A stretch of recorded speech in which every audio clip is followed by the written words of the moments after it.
meus queridos irmãos, a paz do nosso Senhor Jesus. Gostaria de levá-los mais uma vez à oração. Vamos orar mais uma vez, nos colocando de joelhos?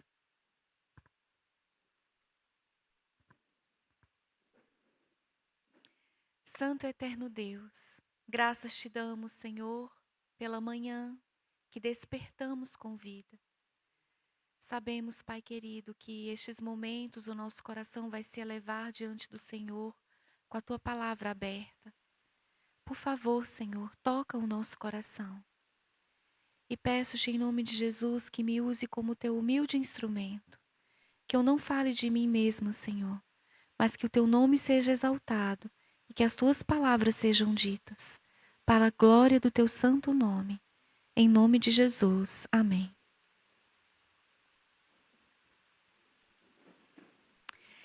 Muito bem. Durante esse dia, vamos estar falando sobre qual é a visão de Deus sobre o homem, o indivíduo, o plano de Deus para o indivíduo. Não existe família, não existe filhos, não existe um lar, se não houver um indivíduo, certo? Então é preciso que nós entendamos qual é a visão de Deus sobre o homem, sobre a pessoa. E eu gostaria de raciocinar com vocês a respeito disso. No livro Educação, página 99, diz assim: o mesmo poder que mantém a natureza opera também no homem. As mesmas grandes leis que guiam tanto a estrela como o átomo dirigem a vida humana. As leis que presidem a ação do coração, regulando o fluxo da corrente da vida no corpo, são as leis da inteligência todo-poderosa, as quais presidem as funções da alma. Dele procede toda a vida. Unicamente em harmonia com ele poderá ser achada a verdadeira esfera daquelas funções. Para todas as coisas de sua criação, a condição é a mesma: uma vida que se mantém pela recepção da vida de Deus, uma vida exercida de acordo com a vontade do Criador. Transgredir sua lei física, mental ou moral corresponde a colocar-se o transgressor fora da harmonia do universo ou introduzir discórdia, anarquia e ruína. Esse texto é longo e ele tem uma informação só. Deus, ele é soberano. Sem harmonia com Deus, não existe um homem perfeito. Deus, ele criou a natureza e ele criou o ser humano para cumprir e para andar segundo a mesma lei. A lei que rege a natureza é a mesma lei que rege o homem. Andar em harmonia com Deus, esta é a lei. E Deus, ele cria o homem e ele tem o desejo, o plano de Deus é que este homem ande em harmonia com ele. Isso fica claro aí nesse texto, não é? Sem harmonia com Deus, não existe o ser humano perfeito. Quando Deus criou o homem, ele queria que tudo fosse dessa maneira, de acordo com a vontade de Deus. O Senhor, no princípio, fez o homem reto. Foi criado com a mente perfeitamente equilibrada, sendo o tamanho e a força de todos os órgãos perfeitamente desenvolvidos. Adão era um tipo perfeito de homem. Cada uma das qualidades da mente achava-se bem proporcionada, cada qual tendo uma função distinta. E, no entanto, todas eram interdependentes para seu pleno e apropriado uso. Deus criou o homem perfeito, com uma mente perfeita, equilibrada, reta, sabendo discernir o santo do profano, o bem do mal, sabendo entender o que era a lei de Deus, quais os caminhos que ele tinha que andar. Quando fala que Deus fez o homem reto, era porque era um homem obediente, íntegro, em harmonia com a vontade de Deus. Esse é o homem reto. Portanto, o que Deus deseja de nós é isso. Não é nada diferente disso. Não tem como eu aceitar um pensamento diferente de Deus. Hoje ele é o mesmo. É ou não é? É. Sendo a lei do amor o fundamento do governo de Deus, a felicidade de todos os seres criados depende de sua perfeita harmonia com seus grandes princípios de justiça. Deus deseja de todas as suas criaturas serviço de amor. Homenagem que brote de uma apreciação inteligente de seu caráter. Ele não tem prazer em uma submissão forçada e a todos confere vontade livre para que possam prestar-lhe serviço voluntário. Um dos objetivos do Senhor ao nos criar foi essa liberdade de pensamento e de ação. Quando Deus cria o homem perfeito, em harmonia com a vontade dele, ele cria um homem perfeito, mas ele queria que essa harmonia também fosse voluntária. Que ele enxergasse a lei de Deus como uma lei de amor, uma lei benéfica ao coração. Deus queria que nada fosse forçado, que o homem entendesse. Existe amor através da inteligência, sabiam? O amor que a gente exerce diante do Senhor em obediência à lei é um amor inteligente. Não é um amor apaixonado, só de sentimentos volúveis. Não. É um amor inteligente. Você sabe por que ama. Você conhece a Deus. Você compreende por que Deus pede. E Deus deseja que esse amor, ele não seja só por ele seja por tudo aquilo que nós amarmos de fato. O verdadeiro amor, ele é inteligente. E nós só podemos sentir o verdadeiro amor pela família, pelos filhos, pelos outros, né? Se nós conseguirmos ter o verdadeiro amor para com Deus, né? Deus não deseja que tenhamos um coração apaixonado por ele, não. É um coração de amor, voluntário, inteligente, sabendo por que ama.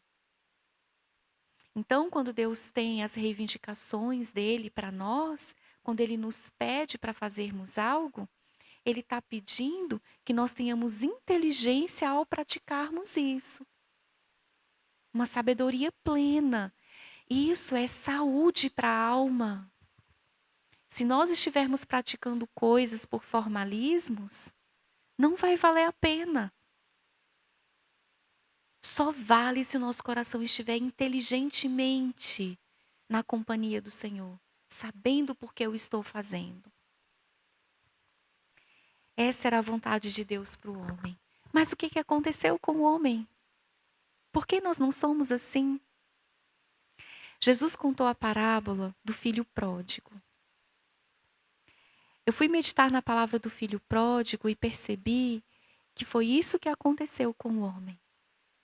Quando Jesus contou essa parábola, ele não quis só exemplificar o amor do pai pelo filho.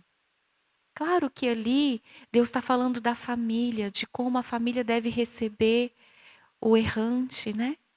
Dentro do lar, a gente precisa perceber com quanto amor nós precisamos receber os errantes. Mas aqui também mostra a visão que Deus tem do indivíduo. Quando um sai. E ele não fala isso só uma vez. A parábola da ovelha perdida, da dracma perdida, todas elas revelam a visão de Deus sobre um. E eu queria meditar sobre a parábola do filho pródigo, só um pouquinho. Veja só. Parábolas de Jesus, página 101. Na parábola do filho pródigo, é-nos apresentado o procedimento do Senhor com aqueles que uma vez conheceram o amor paterno, mas consentiram ao tentador levá-los cativos à sua vontade. É isso que vai falar a parábola do filho pródigo. Vejam, queridos, a parábola do filho pródigo é uma admoestação. É um conselho de Deus para um só. É Deus nos chamando para olhar e falar assim: poxa, para onde eu fui, por onde eu tenho andado até agora, o meu comportamento não está coerente. Eu preciso lutar contra determinadas coisas que estão me afastando de fato de Deus. Vamos entender. Depois de receber seu patrimônio, sai da casa paterna para uma terra longínqua.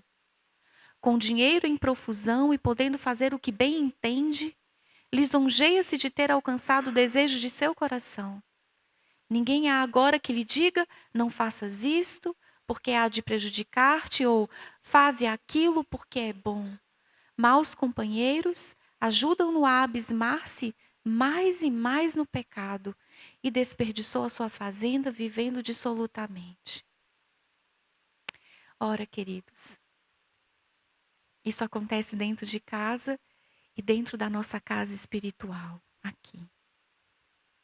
Os pais têm de lidar com os filhos constantemente, porque o desejo dos filhos, dos jovens, é que eles tenham uma liberdade de fazer o que bem entendem. E eu vou dizer para vocês, o clamor do mundo lá fora, vocês podem observar nas propagandas, nos filmes, nos desenhos animados, é que a liberdade para fazer o que se bem entende é o que Satanás propõe. É o coração rebelde. Eu não quero alguém que fique me dizendo faça isso ou faça aquilo. Isso é pródigo. Quando eu desejo ter uma liberdade para expandir um pensamento sem regras, quando eu fico desejando um mundo onde eu possa fazer o que eu bem entenda, o que meu coração quer, o que os meus desejos me propõem, isso é pródigo. Isso é afastamento do Pai, porque é o Pai que sabe o que é bom para nós.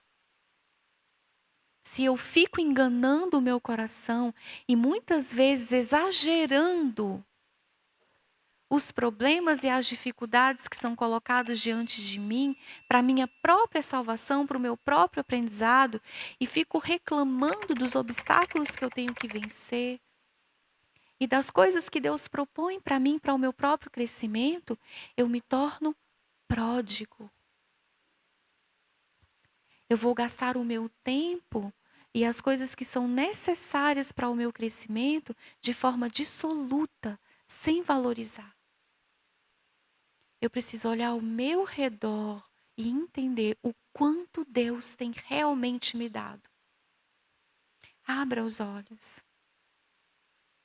Deus tem te dado muito e você não tem percebido isso.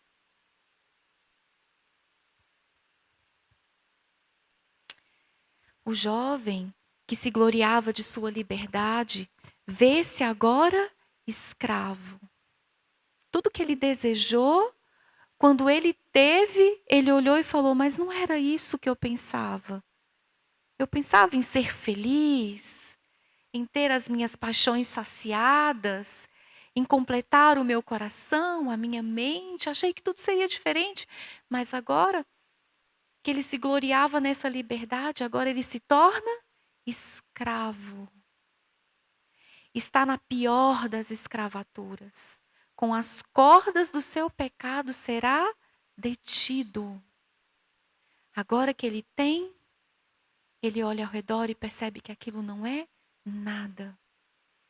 E que aquela decisão que ele tomou de viver prodigamente, de desperdiçar toda a bênção que Deus tinha dado para ele, agora se torna um laço. Alguma coisa que prende ele num abismo.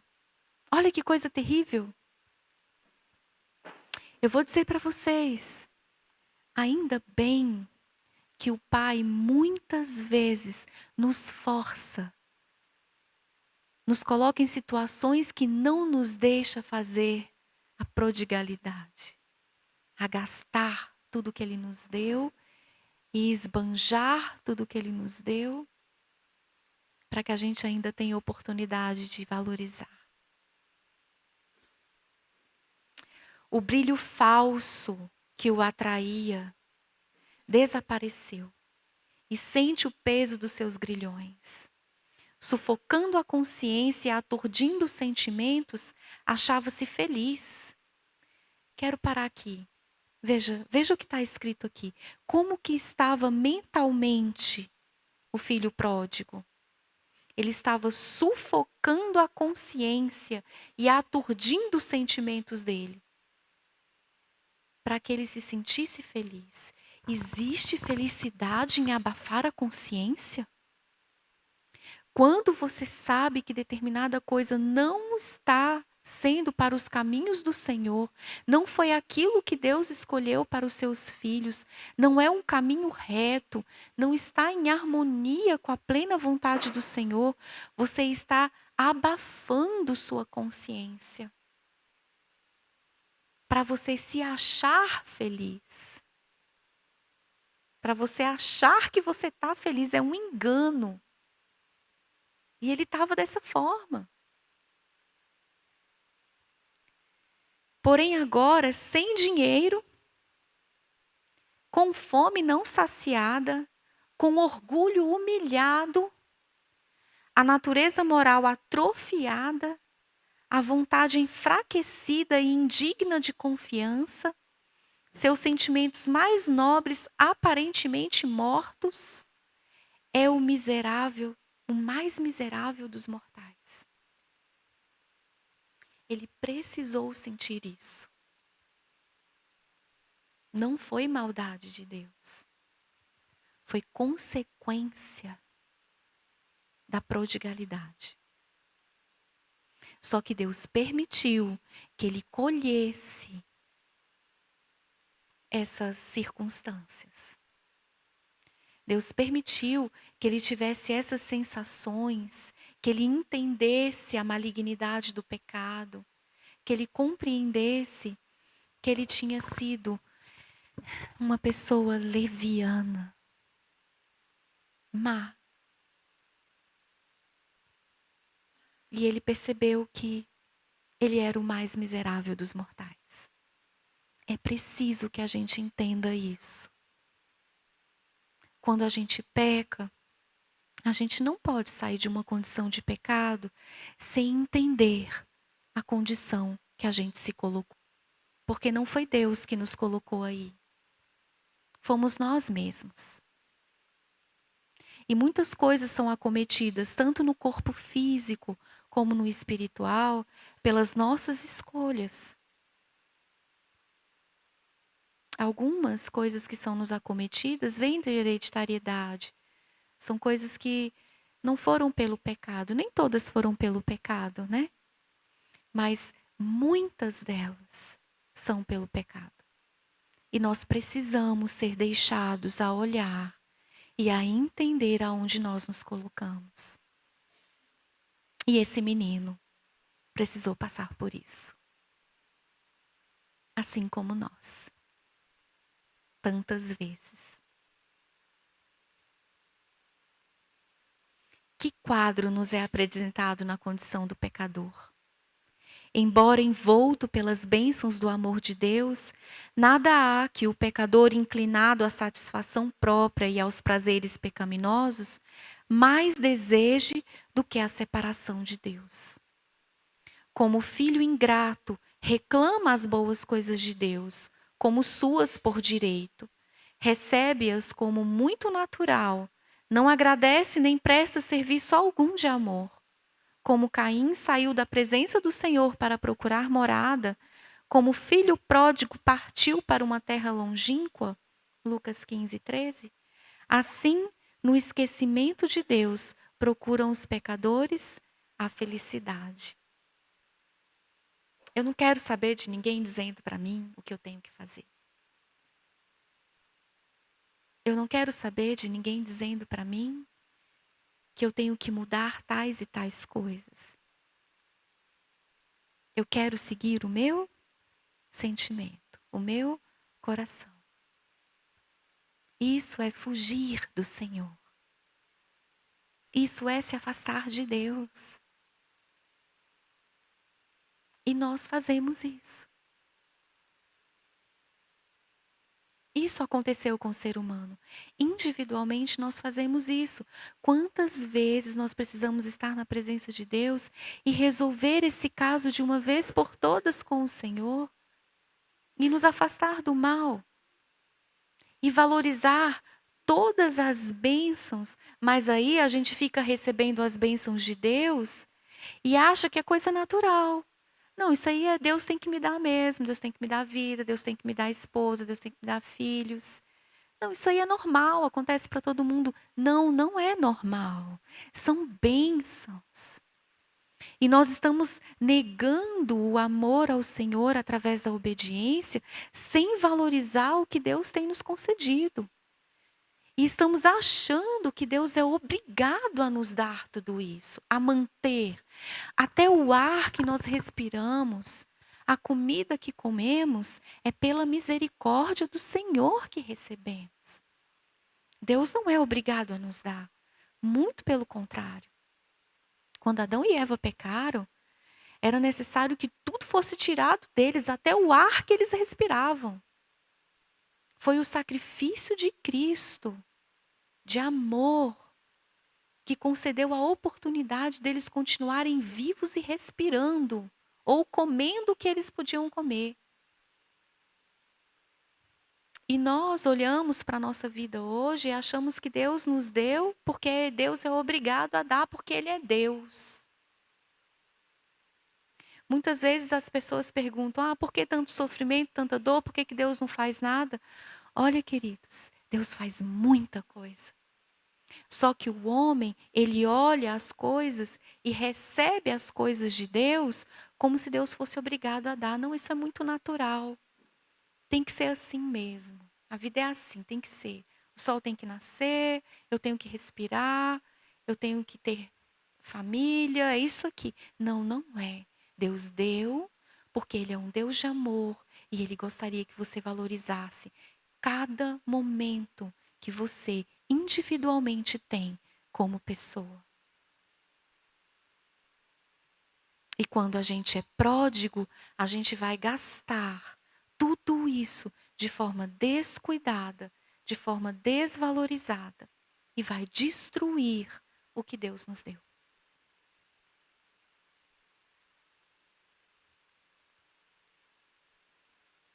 Qualquer que seja a aparência, toda vida centralizada no eu está arruinada.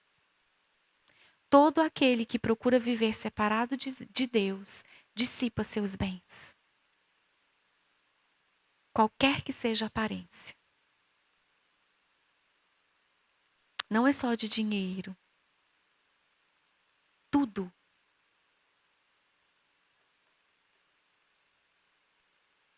Centralizado no eu quer dizer que você busca sua satisfação pessoal e esquece de todas as outras coisas, inclusive de Deus. Você pode até achar que você está se preocupando com a vontade de Deus, mas olha aquele ponto especial. Preste atenção. Talvez você está gastando o maior presente de todos os que Deus te deu, prodigamente.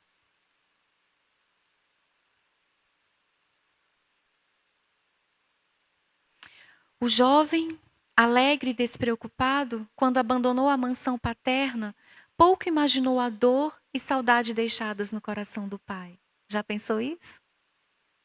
O que é que você está provocando no coração de Jesus? Quando você dissipa aquilo que ele te deu?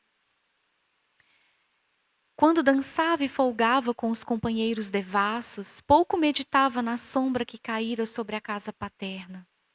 E agora, enquanto percorre o caminho de volta, com cansados e doloridos passos, não sabe que alguém aguarda sua volta.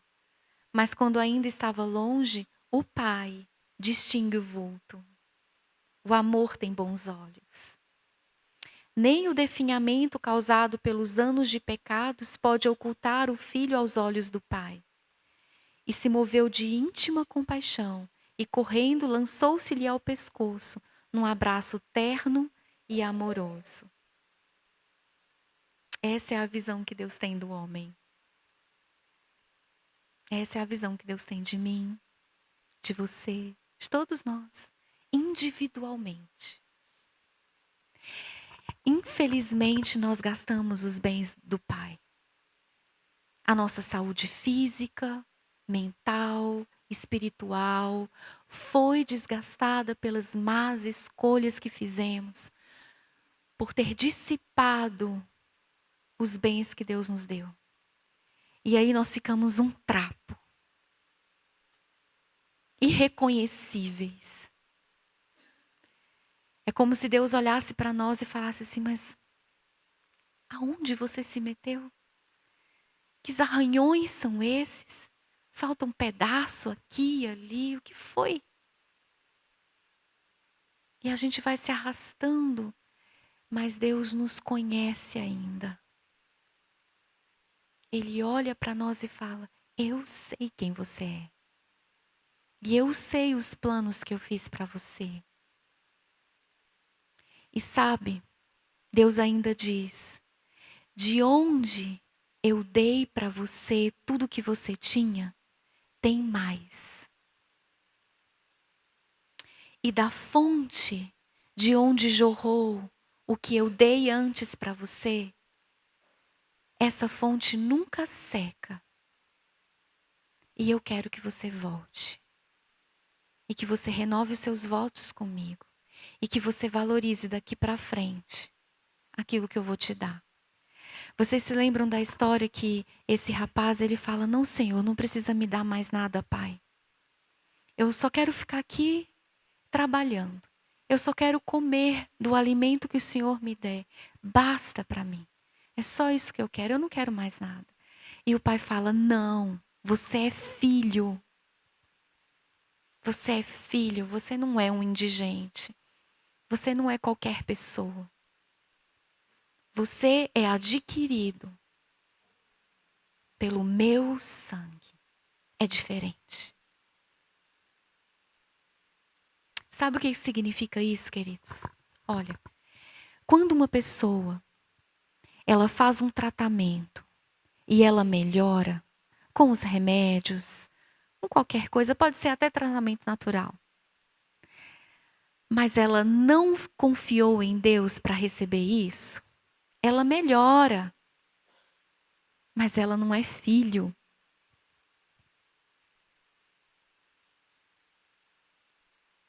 Os trabalhadores da casa daquele pai do filho pródigo, eles também viviam bem. Eles tinham suas famílias ali, estava tudo bem para eles também. E o filho pródigo olhou e falou: tá bom para mim daquele jeito. Só de eu estar aqui, nos benefícios, debaixo das asas do meu pai, tá tudo bem. Eu sei que eu vou ficar bem, porque eles estão bem também. Só que é diferente quando você é filho. Quando você aceita os tratamentos, quando uma pessoa faz um tratamento pela fé e ela crê que foi o poder de Deus que curou, e ela crê que isso é o poder de Deus agindo na mente dela, isso, queridos, seja físico, emocional, espiritual, quando você faz pela fé, você é filho. Você não tem o benefício que todo mundo tem. Você tem o benefício do sangue do seu Salvador. É diferente. E o Senhor lança os braços ao seu redor. É diferente. Quando nós vemos pessoas no mundo lá fora se tornando vegetarianos estritos, fazendo tratamentos de saúde, fazendo outros tipos de coisas, até financeiramente, sendo pessoas assim inteligentes financeiramente para gastar o seu dinheiro, as suas finanças, que tem famílias ordenadas, no mundo tem pessoas ordenadas, famílias bem ordenadas. Tem sim, mas é pela fé? Por amor a Jesus? Existem casamentos bem-sucedidos no mundo lá fora? Tem sim. Porque eles seguem uma regra inteligente? Porque eles percebem as questões de, olha, causa e efeito? Tem sim. Mas eles são filhos?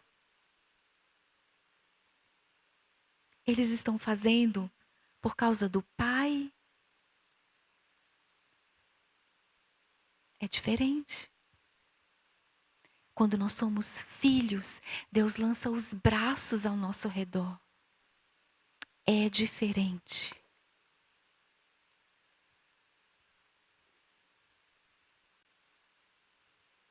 Disse meu anjo assistente: pensais que o pai entregou o seu muito amado filho sem esforço?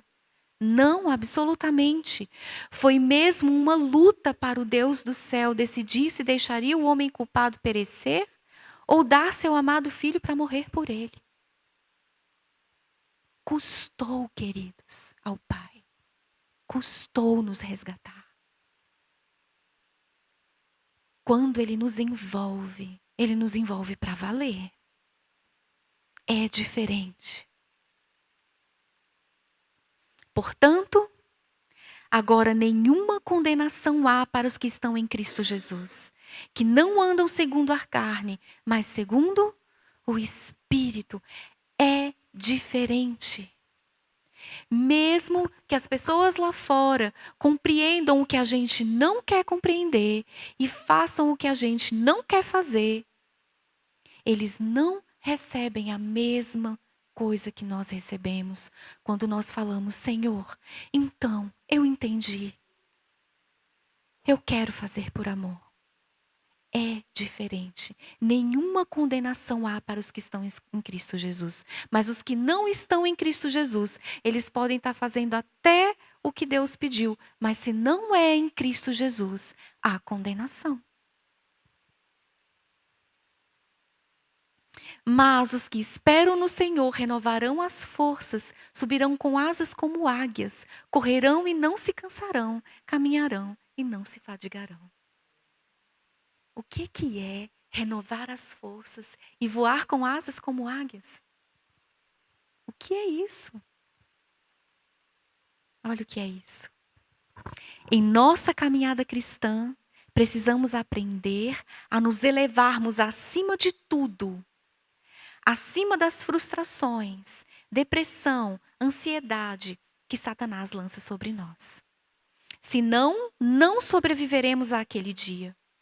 Precisamos de Cristo Jesus. As promessas estão nele. Precisamos estar nele. O que é voar com asas como águia?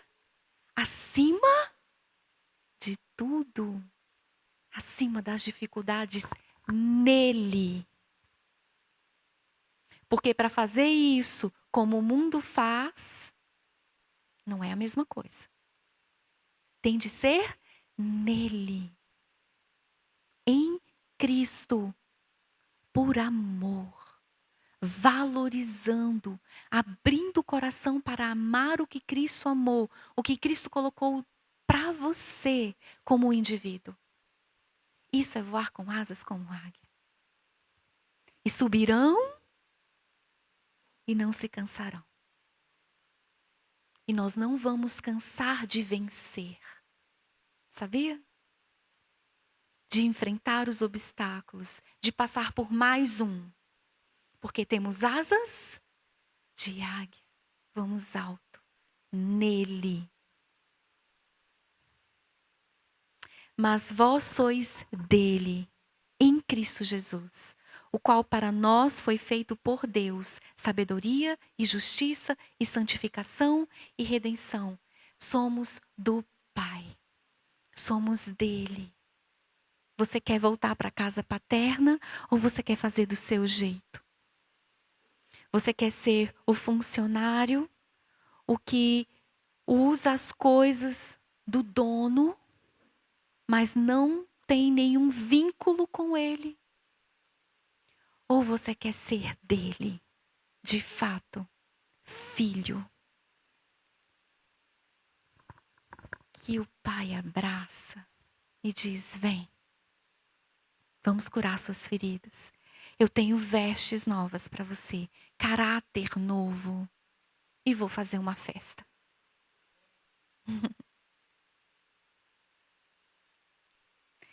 Eis que a virgem conceberá e dará à luz um filho, qual será chamado?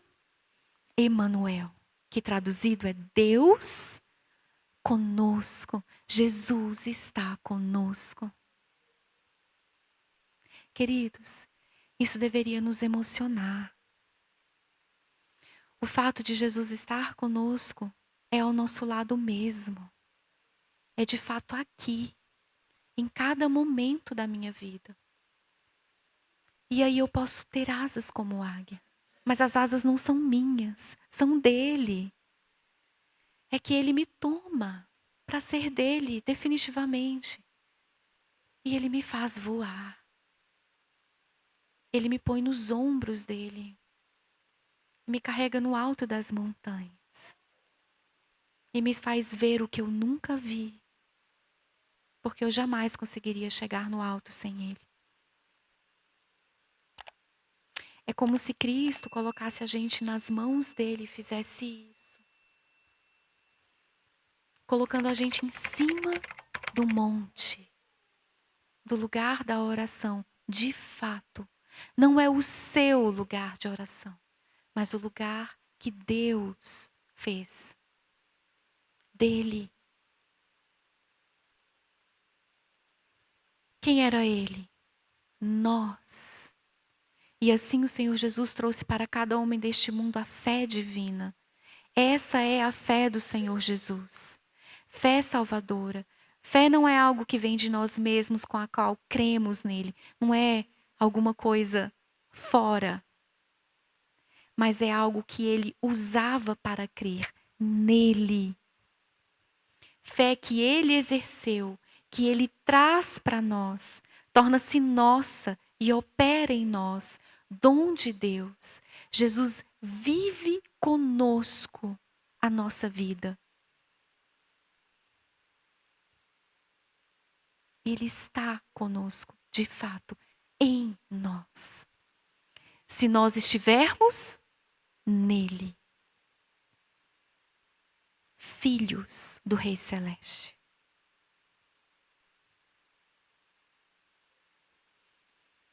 Isso é o que Deus pensa do homem. Porque eu bem sei os pensamentos que tenho a vosso respeito, diz o Senhor. Pensamentos de paz e não de mal, para vos dar o fim que esperais. Essa é a maior declaração de amor do Pai. Quando Deus olha para nós, Ele quer nos dar exatamente o que é o melhor para nós. Mas você está disposto? Como pessoa, você está disposto a ser filho, a entender que é preciso andar num caminho que Deus deu, que Deus proporcionou? Você quer ser filho? Seja filho. Seja um com Cristo, assim como Cristo foi um com o Pai. Isso é ser filho, ser um. Cristo deu esse exemplo. Ele foi um com o Pai, para que a gente pudesse ser um com Ele. Para sempre. Em natureza e em amor. É preciso que a gente seja assim individualmente com Cristo, para que então a gente vá replicar isso no casamento e também com os filhos. Amém? Que Deus seja louvado. Que o amor de Jesus possa habitar no nosso coração e nós sejamos dele para sempre. Vamos orar?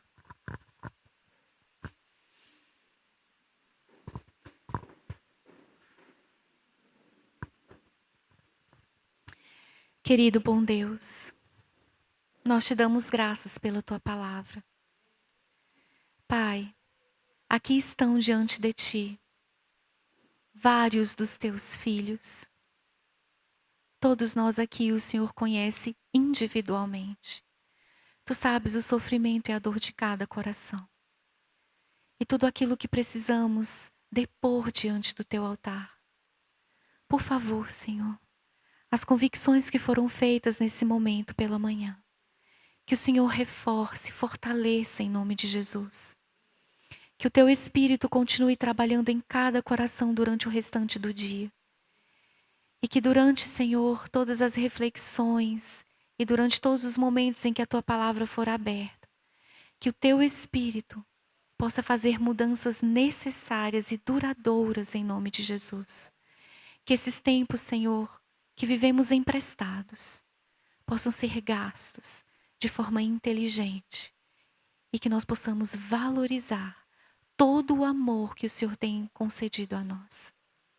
Por favor, Senhor, nós te suplicamos estas bênçãos, em nome de Jesus. Amém. Tenham um bom dia, queridos. IAG,